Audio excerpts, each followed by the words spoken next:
খবৰ কেনেকুৱা এফালে কেনেকুৱা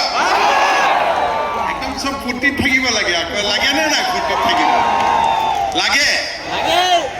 এফালে লাগে নে নালাগে মোৰ লগত সবে একেলগে ক'ব ভাৰত মাতা কি ভাৰত মাতা কি এতিয়া ভাল লাগিছে হয়নে নহয় গৰম লাগিছে নেকি অলপ আজি বেছি গৰমো নাই ভগৱানে এয়াৰ কণ্ডিশ্যন কৰি দিছে হয়নে নহয় আমাৰ মাজত উপস্থিত ভাৰতৰ সন্মানীয় গৃহমন্ত্ৰী আমাৰ সকলোৰে প্ৰেৰণাৰ প্ৰতীক মাননীয় শ্ৰী অমিত শ্বাহ ডাঙৰীয়া অসম বিধানসভাৰ অধ্যক্ষ বিশ্বজিৎ দৈমাৰী ডাঙৰীয়া কেন্দ্ৰীয় মন্ত্ৰী ৰামেশ্বৰ তেলী ডাঙৰীয়া কেবিনেটৰ মোৰ সতীৰ্থ মন্ত্ৰীসকল ৰাজ্যিক বিজেপিৰ সভাপতি ভৱেশ কলিতা ডাঙৰীয়া মন্ত্ৰী অতুল বৰা ডাঙৰীয়া বড়োলেণ্ড টেৰিটৰিয়েল কাউন্সিলৰ CM প্ৰমোদ বড়ো ডাঙৰীয়া কাৰ্বি আলং অট'নমাছ কাউন্সিলৰ CM তুলিৰাম ৰংহাং ডাঙৰীয়া NC হিলছ অট'নমাছ কাউন্সিলৰ CM দেবুলাল গাৰ্লুচা ডাঙৰীয়া অসম চৰকাৰৰ মুখ্য সচিবকে আদি কৰি উপস্থিত অসম চৰকাৰৰ বিষয়া কৰ্মচাৰীসকল আজি নিযুক্তি পত্ৰ ল'বলৈ অহা মোৰ অতিকে মৰমৰ যুৱক যুৱতী বন্ধু বান্ধৱীসকল তেখেতসকলৰ পিতৃ মাতৃসকল আৰু সন্মানৰ অসমবাসী ৰাইজ 2021 চনৰ মে' মাহত 10 মে' তাৰিখে অসম চৰকাৰে ভাৰতীয় জনতা পাৰ্টি আৰু মিত্ৰ দলৰ চৰকাৰে দ্বিতীয়বাৰৰ বাবে চৰকাৰ গঠন কৰিছিলে প্ৰধানমন্ত্ৰী নৰেন্দ্ৰ মোদী ডাঙৰীয়াৰ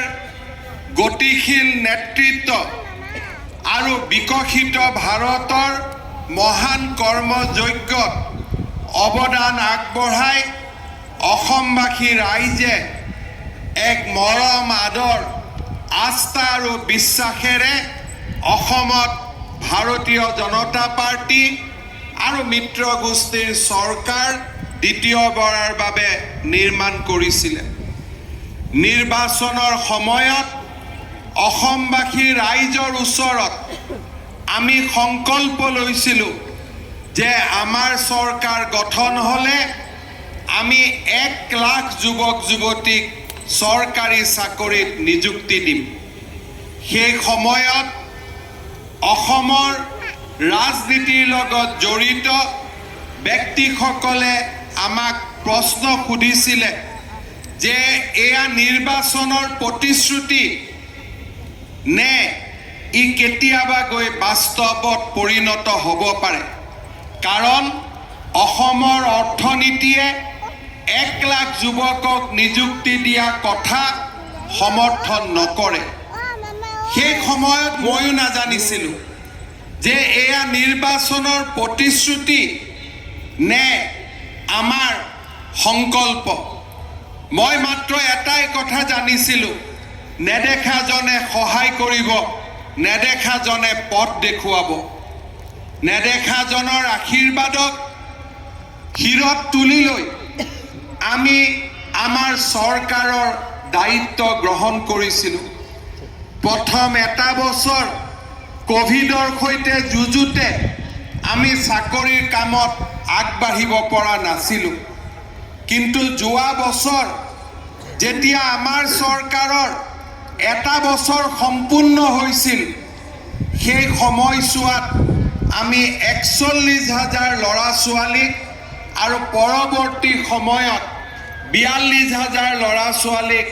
চৰকাৰী চাকৰিত নিযুক্তি দিছিলোঁ মানুহৰ মনত এটা বিশ্বাসৰ সৃষ্টি হৈছিল এক আস্থাৰ পৰিৱেশ সৃষ্টি হৈছিল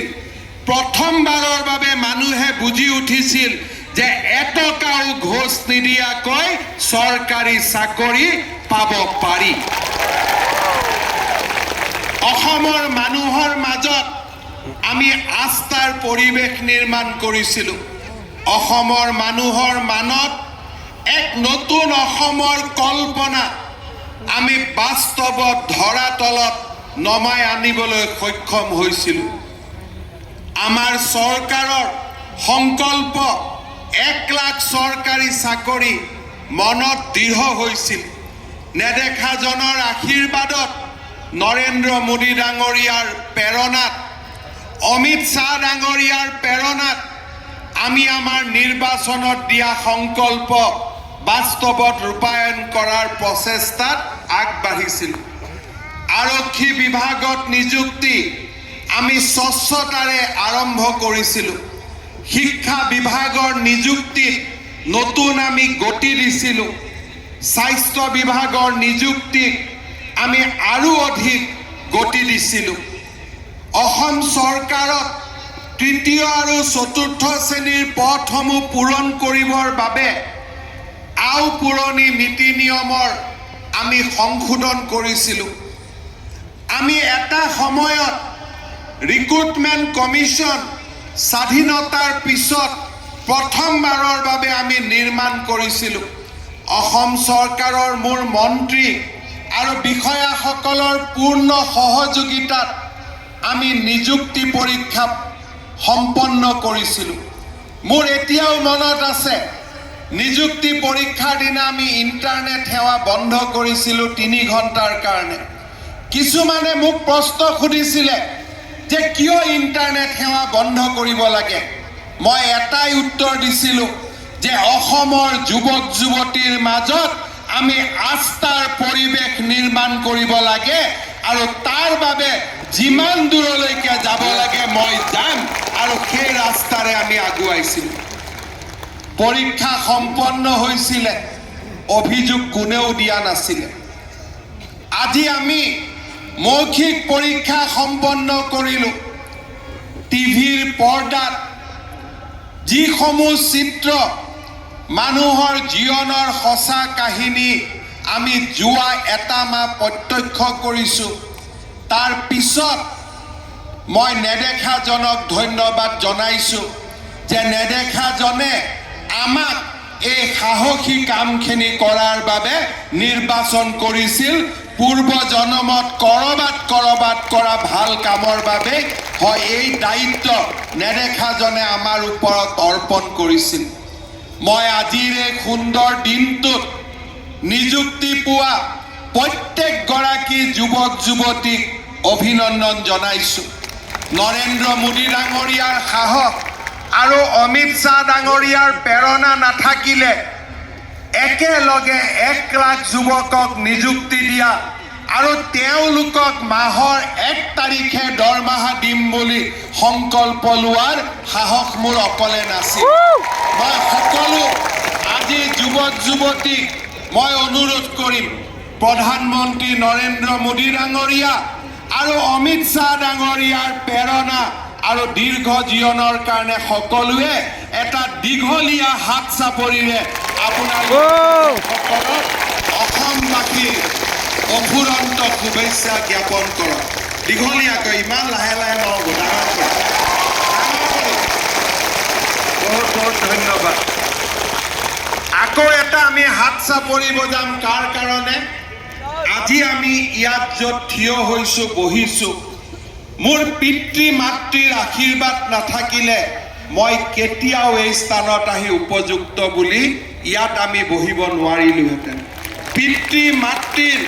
নিৰন্তৰ প্ৰচেষ্টাৰ বাবে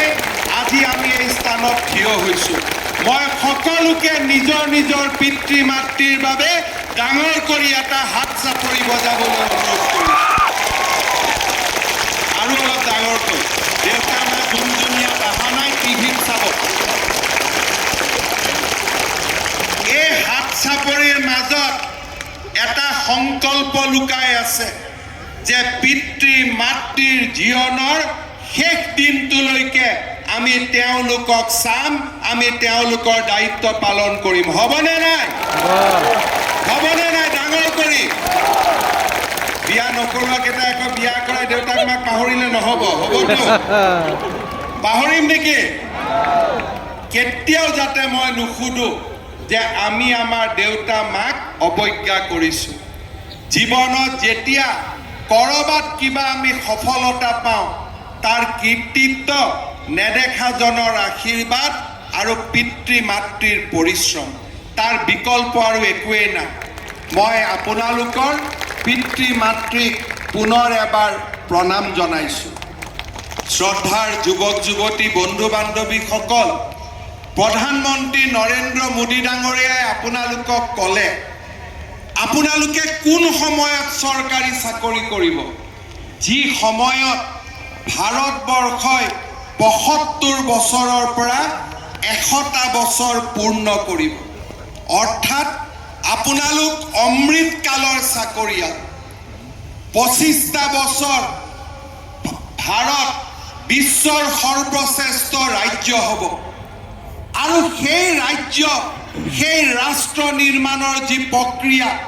ভাৰতক বিশ্বৰ শক্তিশালী ৰাষ্ট্ৰ নিৰ্মাণৰ যি প্ৰক্ৰিয়া সেই ২৫ বছৰৰ অমৃতকাল আমি অসম চৰকাৰত চাকৰি কৰিম পৰিৱৰ্তিত অসম আজি আমাৰ অসমৰ যোৱা ২টা বছৰত চাৰিওফালে পৰিৱৰ্তনৰ এক নতুন বতাহ বলিছে এই পৰিৱৰ্তনৰ বতাহ চাকি এক গন্তব্য স্থানলৈ লৈ যোৱা আৰু ভাৰতবৰ্ষৰ ৫খন ৰাজ্যৰ ভিতৰত এখন ৰাজ্য হিচাপে অসমক নিৰ্মাণ কৰাৰ দায়িত্বও আমাৰ সকলোৰে কাৰণ আপোনালোকে সেই সময়ত চৰকাৰী চাকৰি কৰিব যি সময়ত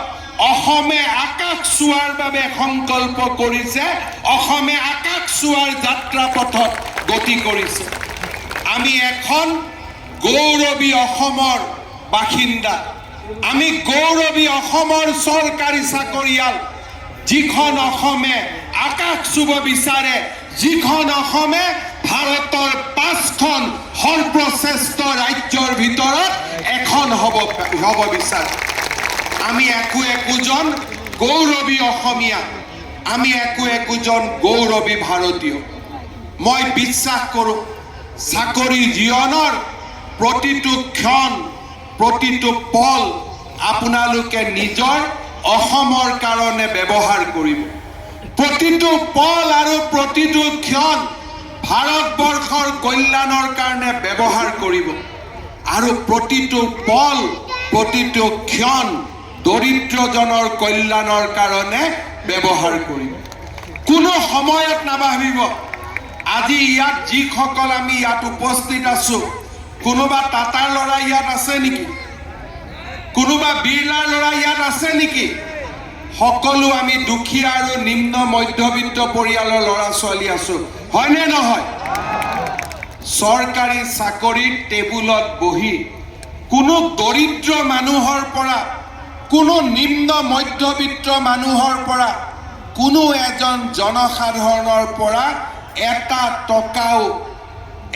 টকাও দুৰ্নীতি নকৰাকৈ জনকল্যাণৰ কামত নিজকে উৎসৰ্গা কৰিম সেই সংকল্প আজিৰ দিনটোত আমি সকলোৱে ল'ব লাগিব এইখন অসম মোৰ নহয় এইখন অসম হিমন্ত বিশ্ব শৰ্মাৰ নহয় এইখন অসম আপোনালোকৰ এইখন অসম নিৰ্মাণৰ দায়িত্ব আপোনালোকৰ এইখন অসম ভাৰতবৰ্ষৰ ৫খন সৰ্বশ্ৰেষ্ঠ ৰাজ্যৰ ভিতৰত এখন হিচাপে নিৰ্মাণ কৰাৰ দায়িত্ব আমাৰ সকলোৰে আপোনালোক আৰু আমাৰ সেই মহাযজ্ঞৰ আজি আপোনালোক একোজন অংশীদাৰ মই বিশ্বাস কৰোঁ চৰকাৰী চাকৰিত যোগদান কৰি দেশৰ দহৰ সমাজৰ কল্যাণৰ বাবে আকৌ এবাৰ আত্ম উৎসৰ্গা কৰিম মই বিশ্বাস কৰোঁ যিখন সমাজৰ পৰা আমি উঠি আহিছোঁ সেইখন সমাজৰ প্ৰতি দায়বদ্ধ হৈ থাকিম যোৱাবাৰ চৰকাৰী চাকৰি দিয়াৰ সময়ত মই যুৱক যুৱতীসকলক অনুৰোধ কৰিছিলোঁ আজিৰ পৰা আমি খুটি খাব পৰা হ'লোঁ আমি কোনেও আৰু অৰুণোদয় আঁচনিৰ হিতাধিকাৰী নহওঁ ঘৰত গৈ আমাৰ যদি কোনোবা পৰিয়ালৰ অৰুণোদয় আঁচনি আছিল আমি নিজে হাতৰ পৰা আঁতৰি আহিম যে আমাক অৰুণোদয় নালাগে দুখীয়াজনে অৰুণোদয় লওক যিজনে মাহত 1 তাৰিখে দৰমহা নাপাব মই সকলোকে অনুৰোধ কৰিছিলোঁ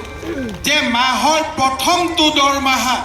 দেউতা মাৰ কাৰণে খৰচ কৰিব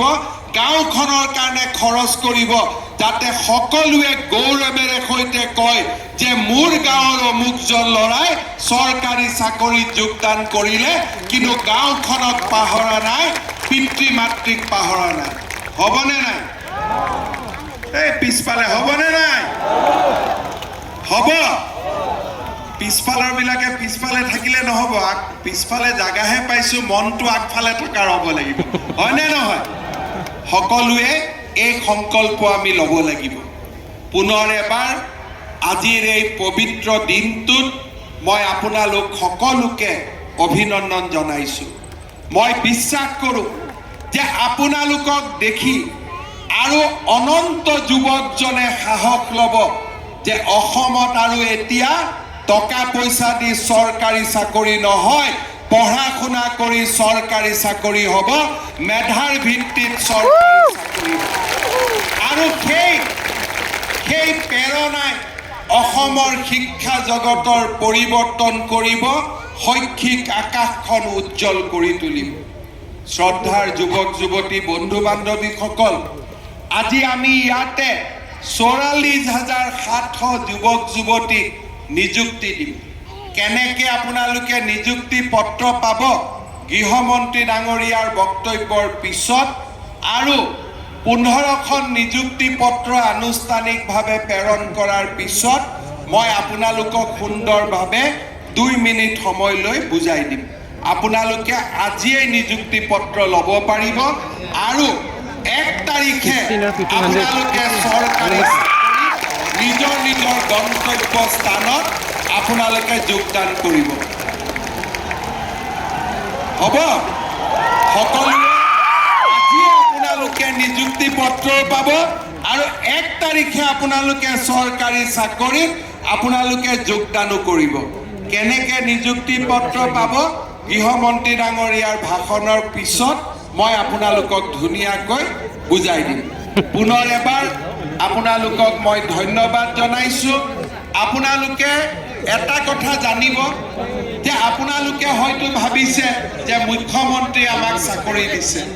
মই অকলে কাকো একো কৰিব নোৱাৰোঁ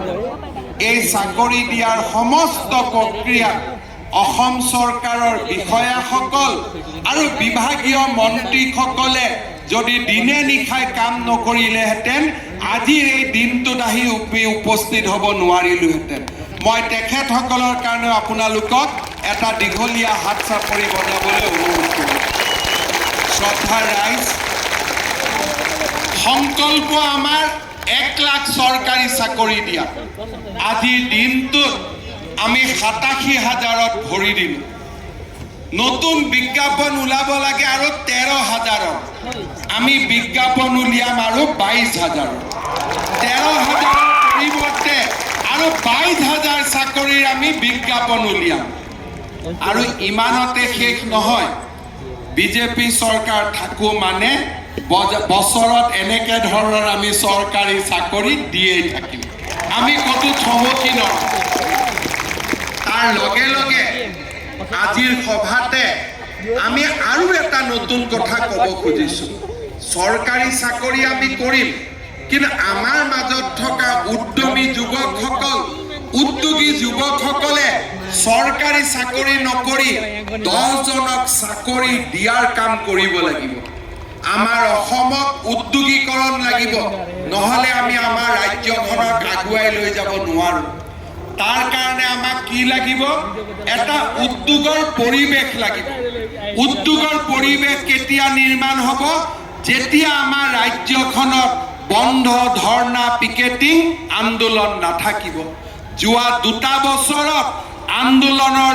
আন্দোলন বিবৰ্জিত পৰিৱেশৰ সুযোগ লৈ আমি ইমান ডাঙৰ কৰ্মযজ্ঞ এটাৰ পিছত এটাকৈ কৰি গৈ আছোঁ অৰুণোদয় মাইক্ৰ' ফাইনেন্সৰ ঋণ ৰেহাই প্ৰধানমন্ত্ৰী মুখ্যমন্ত্ৰীৰ আয়ুষ্মান অসম আয়ুষ্মান ভাৰত 40 লাখ লোকক ৰেচন কাৰ্ড উন্নয়নৰ অশ্বমেধৰ যজ্ঞ জিলাই জিলাই মেডিকেল কলেজ ব্ৰহ্মপুত্ৰৰ ওপৰত নতুন নতুন দলং আমাৰ অসমখনত আজি চাৰিওফালে উন্নয়নৰ অশ্বমেধ ঘোঁৰা দৌৰিব লাগিছে মই বিশ্বাস কৰোঁ এই সমগ্ৰ প্ৰক্ৰিয়াৰ লগত সংগতি ৰাখি আজি মই ঘোষণা কৰিব খুজিছোঁ যে অসমৰ 2 লাখ যুৱক যুৱতীক নতুনকৈ স্বাৱলম্বী হ'বৰ কাৰণে উদ্যোগ প্ৰতিষ্ঠা কৰাৰ কাৰণে আমি 2 লাখ টকাকৈ ৰাজসাহায্যৰে তেওঁলোকক আমি উদ্যোগ গঠনৰ দিশত আমি প্ৰেৰণা যোগাম চৰকাৰী চাকৰিও পাব আত্মসংস্থাপনৰ ৰাস্তাও খোল খাব এখন নতুন অসম নিৰ্মাণ হ'ব নতুন ভাৰত নিৰ্মাণ হ'ব তাক মই বিশ্বাস কৰোঁ পুনৰ এবাৰ আপোনালোকক মই ধন্যবাদ জনাইছোঁ আপোনালোকৰ সুখ্যাতিত মই অভিনন্দন জনাইছোঁ প্ৰত্যেকজন ল'ৰা ছোৱালীয়ে মেধাৰ ভিত্তিত নিযুক্তি পাইছে কাৰো এটা কলমো লগা নাই যে মই চাকৰি পাবৰ বাবে কাৰোবাৰ ওচৰত যাব লাগে আপোনালোকক আজিৰ এই সুন্দৰ দিনটোত আপোনালোকৰ জীৱনৰ সুন্দৰ ভৱিষ্যত মই কামনা কৰি পুনৰ এবাৰ আপোনালোকৰ পিতৃ মাতৃক মোৰ ভক্তি ভৰা প্ৰণাম জনাই মই মোৰ বক্তব্যৰ সামৰণি মাৰিছোঁ ধন্যবাদ জয় হিন্দ বন্দে মাতৰম धन्यवाद महोदय आपके सबल नेतृत्व दूरदर्शिता और कुशल मार्गदर्शन के कारण ही असम के हर एक क्षेत्र में अद्वितीय प्रगति का होना